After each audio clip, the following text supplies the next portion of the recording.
अब तो और देर न होगी। इस टाइटल को देखते ही आपने सोचा होगा कि क्या विषय है ये। ये एक भविष्यवाणी के पूरे होने की बिंदु है।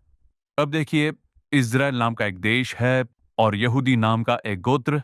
तो पवित्र शास्त्र के अनुसार अंत के समय में इनके प्रकटीकरण के बारे में है। तो आज के कार्यक्रम में हम इसी के विषय में जानने वाले हैं और इसे देखना क्यों जरूरी है, क्योंकि साल 2025 में एक बहुत ही महत्वपूर्ण भविष्यवाणी पूरी हुई है और आज का व्याख्यान उसी के बारे में है। तो चलिए हम लोग भविष्यवाणियों को देखेंगे। सबसे पहला है साल 1917 में बॉलफोर डिक्लेरेशन। लगभग 1900 साल विलुप्त हुए एक गोत्र को फिर से लौट आने का एक मौका मिला। प्रभु ने उस भविष्यवाणी को पूरी की। ये कौन सी भविष्यवाणी है? यशायाह भविष्यवाणी की पुस्तक, अध्याय क्रमांक 43, वचन 5 से 7। मत डर, क्योंकि मैं तेरे साथ हूं। मैं तेरे वंश को पूर्व से ले आऊंगा और पश्चिम से भी इकट्ठा करूंगा। मैं उत्तर से कहूंगा दे दे और दक्षिण से की रोक मत रख। मेरे पुत्रों को दूर से और मेरी पुत्रियों को पृथ्वी के छोर से ले आओ। हर एक जो मेरा कहलाता है, जिसको मैंने अपनी महिमा के लिए सृजा, जिसको मैंने रचा और बनाया है। और जैसे ये वचन बताता है, उसी के अनुसार 1917-1918 में बॉलफोर डिक्लेरेशन की शुरुआत हुई।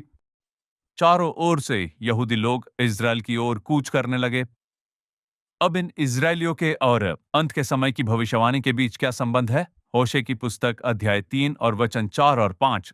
क्योंकि इज़राइली बहुत दिन तक बिना राजा, बिना हाकिम, बिना यज्ञ, बिना लाठ और बिना एपोद या गृह देवताओं के बैठे रहेंगे। उसके बाद वे अपने परमेश्वर यहोवा और अपने राजा दाऊद को फिर ढूंढने लगेंगे और अंत के दिनों में यहोवा के पास और उसकी उत्तम वस्तुओं के लिए थरथराते हुए आएंगे। इस वचन के अनुसार वो लोग लौटने लगे।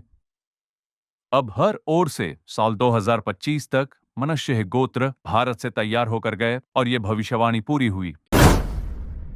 अब आगे इस भविष्यवाणी के पूरे होने में क्या बाधा थी कि इज़राइल के लोग अपने देश को फिर से लौट नहीं पा रहे थे। तब देखिए, परमेश्वर की दूसरी भविष्यवाणी पूरी हुई।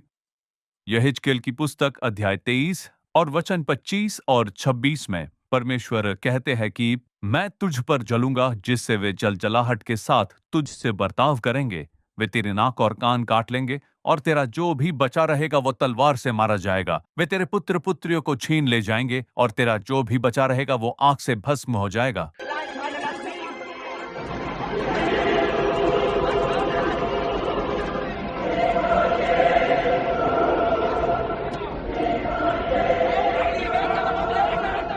वे तेरे वस्त्र भी उतारकर तेरे सुंदर सुंदर गहने छीन ले जाएंगे। तो ये भविष्यवाणी ठीक उसी तरह पूरी भी हुई और सब जानते हैं कैसे। हिटलर ने गहनों के लिए इजरायलियों के नाक और कान काट डाले थे और उनके सारे गहने छीन लिए थे। देखो, मैं तुमको ऐसा दबाऊंगा जैसे फूलों से भरी हुई गाड़ी नीचे को दबाई जाती है। Gegevens van het Nederlandse Rode Kruis.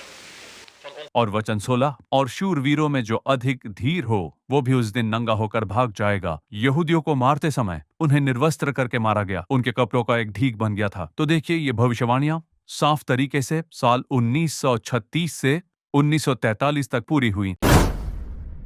आगे परमेश्वर की एक और भविष्यवाणी साल 1948 में पूरी हुई थी। मत्ती रचित सुसमाचार, वचन 24, वचन 32 और 33। अंजीर के पेड़ से ये दृष्टांत सीखो, जब उसकी डाली कोमल हो जाती और पत्ते निकलने लगते हैं तो तुम जान लेते हो कि ग्रीष्म काल निकट है। इसी रीति से जब तुम इन सब बातों को देखो तो जान लो कि वो निकट है, वरन द्वार ही पर है। तो ये भविष्यवाणी इजराइल के फिर खड़े होने और उसके पहले राजा, पहले प्रधानमंत्री की स्थापना को दर्शाती है।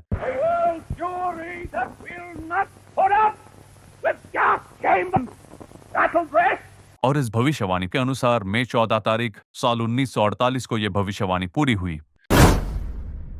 इजराइल के सबसे महत्वपूर्ण नगर यरूशलेम को लेकर भविष्यवाणी। जकरिया की पुस्तक, अध्याय 12 और वचन 6। और यरूशलेम जहां अब बसी है वही बसी रहेगी, ऐसे परमेश्वर ने कहा। साल 1967 5 जून से जो 6 दिन का युद्ध हुआ, वहां पर यह भविष्यवाणी पूरी हुई और लगभग 1900 साल यरूशलेम नगर से जिन यहूदियों को निकाल दिया गया था वो फिर से ऑफिशियली प्रवेश कर पाए। ये नगर फिर से उनके हाथों में आ गया। और जकरिया के 12 के 6 में यरूशलेम जहां अब बसी है वही बसी रहेगी। इसका मतलब यरूशलेम शहर फिर से इजराइल की राजधानी बनेगी, यही भविष्यवाणी है। और साल 2018 में यह भविष्यवाणी पूरी हुई। सारे विरोध के बावजूद उस समय के अमेरिकी राष्ट्रपति डोनाल्ड ट्रंप ने यरूशलेम को इजराइल की राजधानी करके घोषित किया। और फिर देखिए जकरयाह अध्याय 12 और वचन 3 और 4 में, उस समय पृथ्वी की सारी जातियां यरूशलेम के विरुद्ध इकट्ठी होंगी, ऐसा उसमें लिखा है। तो उसी के अनुसार ये जो टू स्टेट सोल्यूशन है कि यरूशलेम को इजराइल की राजधानी नहीं बनने देना चाहिए, उसके दो भाग कर देने चाहिए, जिसका एक भाग पैलेस्टीन को और एक भाग इजराइल को दे दिया जाए। इस बात को संयुक्त राष्ट्र के सामूहिक सभा में उठाया गया था। ये जकरयाह की पुस्तक अध्याय 12 और वचन 3 और 4 की भविष्यवाणी की पूर्ति है। लगभग 128 देश इजराइल के विरुद्ध में खड़ी हो गई थी। और इसी बीच एक और भविष्यवाणी, एक बहुत ही महत्वपूर्ण भविष्यवाणी की पूर्ति हुई साल 2018 में। जैसे परमेश्वर ने कहा उसके अनुसार, जो गिनती के अध्याय 19 में है, रेड हीफर कहा जाने वाला लाल बछिया यरूशलेम में बलि देने के लिए तैयार किया गया।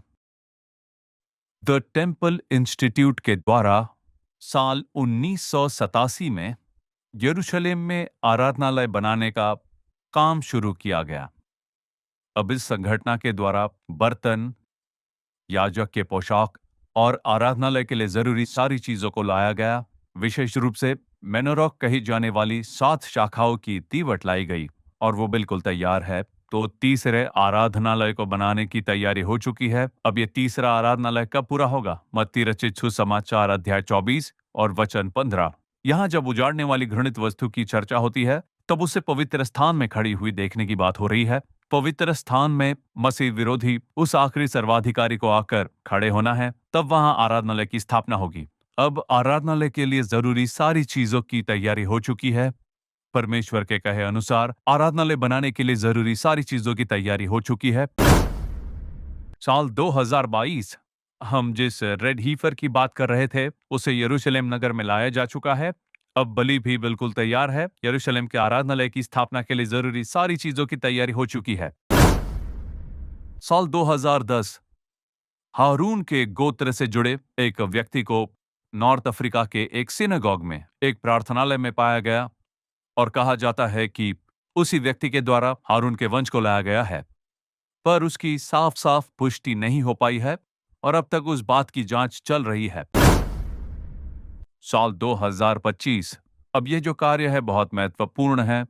अब साल 2025 में जो भविष्यवाणी पूरी हुई है वो है हारून के वंश से लेवी गोत्र में से व्यवस्था के अनुसार लेव्य गोत्र में से याजक के रूप में एक व्यक्ति को चुन लिया गया है और तो और उनका ऑर्डिनेशन भी हो गया है, मतलब अभिषेक भी हो गया है।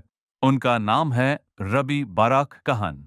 अब कहा जाता है कि उन्होंने आराधनालय की बलियों के विषय में और बाकी सभी कार्यों के बारे में अपनी पढ़ाई पूरी कर ली है। मतलब अब मुख्य याजक भी बिल्कुल तैयार है। आराधनालय के लिए जरूरी सारी चीजों की तैयारी हो चुकी है।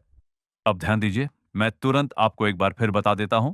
साल 1917 बॉलफोर डिक्लेरेशन, साल 1948 इजराइल एक स्वतंत्र देश बना, साल 1967 यरूशलेम उनके अधीन हुआ, साल 2018 यरूशलेम राजधानी बन गई।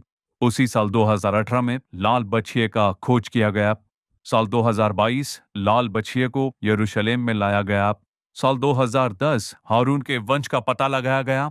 साल 2025 हारून के वंश में से लेवी गोत्र में से मुख्य याजक के रूप में भविष्यवाणी के अनुसार यहेजकल की पुस्तक अध्याय 44 में परमेश्वर ने 15वें वचन में जो कहा है कि सादोक की संतान मेरी सेवा टहल करेंगे, तो ये भी पूरी हो गई है। अब उन्हें सिर्फ एक चीज की जरूरत है, वो खुद ही बताते हैं, हमारे पास सब कुछ तैयार है, सिर्फ एक चीज की जरूरत है, वो है आराधनालय के लिए जगह। आराधनालय के लिए जगह टेम्पल माउंट के नाम से जाना जाता है और वहीं पर राजा सुलेमान की पहली आराधनालय और जरुब्बाबेल की दूसरी आराधनालय थी। अब वहां पर एक दूसरे धर्म का पालन हो रहा है और वो लोग चाहते हैं कि इसी स्थान पर वो आराधनालय बने। और पैलेस्टीन भी कह रहा है कि हम वो जगह नहीं देंगे, पर पवित्र शास्त्र कहता है कि तीसरी आराधनालय का बनना बिल्कुल तय है। अब इतनी भविष्यवाणियां पूरी हो चुकी है, अब आगे क्या होगा? अब ये आराधनालय जहां पर थी उसी पर्वत के लिए एक युद्ध हुआ। साल 2023 में अक्टूबर 7 को इस युद्ध की शुरुआत हुई और आज तक वो युद्ध जारी है। अब पूर्ति होने के लिए जो भविष्यवाणी है, अब इस जून के महीने में पहले 2 हफ्तों में इस पर्वत को, जहां पर वो आराधनालय है, उस यरूशलेम के ओल्ड सिटी को पैलेस्टाइन के हवाले करने की घोषणा की है संयुक्त राष्ट्र ने, और कहा गया है कि न्यू सिटी को इजराइल के हवाले कर दिया जाएगा। तो यही है 2 स्टेट सॉल्यूशन, यरूशलेम के 2 भाग। अगर आप पूछते हो कि क्या यह संभव है, तो दुनिया के सभी देशों ने इसका समर्थन किया है। यूरोपियन और अरब देशों ने भी इसका समर्थन किया है। जकरिया की पुस्तक अध्याय 12 वचन 3 और 4 के अनुसार उस समय पृथ्वी की सारी जातियां यरूशलेम के विरुद्ध इकट्ठी होंगी। यहाँ भविष्यवाणी पूरी होती है। इसका अंत ही तीसरे विश्व युद्ध की शुरुआत हो सकती है। तो अब तक जो परमेश्वर की भविष्यवाणी है, साल 1917 से साल 2025 तक, लगभग इन 120 सालों में साफ साफ कहा जाए तो 1948 से 2025 तक, मतलब 77 साल, सारी भविष्यवाणियों की पूर्ति हुई है। अब सिर्फ एक बात हमारे लिए महत्वपूर्ण होगी, जब ये बात होने लगे लूका 21 का 28, तो सीधे होकर अपने सिर ऊपर उठाना, क्योंकि तुम्हारा छुटकारा निकट होगा। तो ध्यान दीजिए, इतनी सारी भविष्यवाणियां पिछले 77 सालों में पूरी हुई है और अब भी पूरी हो रही है। अगर यीशु की इतनी सारी भविष्यवाणियां पूरी हो रही है, तो जैसे उन्होंने कहा मैं शीघ्र आऊंगा, ये भविष्यवाणी भी पूरी होगी। अब तो और देर न होगी। अब कलीसिया के पास सिर्फ तैयार होने का समय बाकी है। कलीसिया को तैयार करें, आप भी तैयार हो जाइए और दूसरों को भी तैयार कीजिए। राजा आ रहे हैं, अब तो और देर न होगी।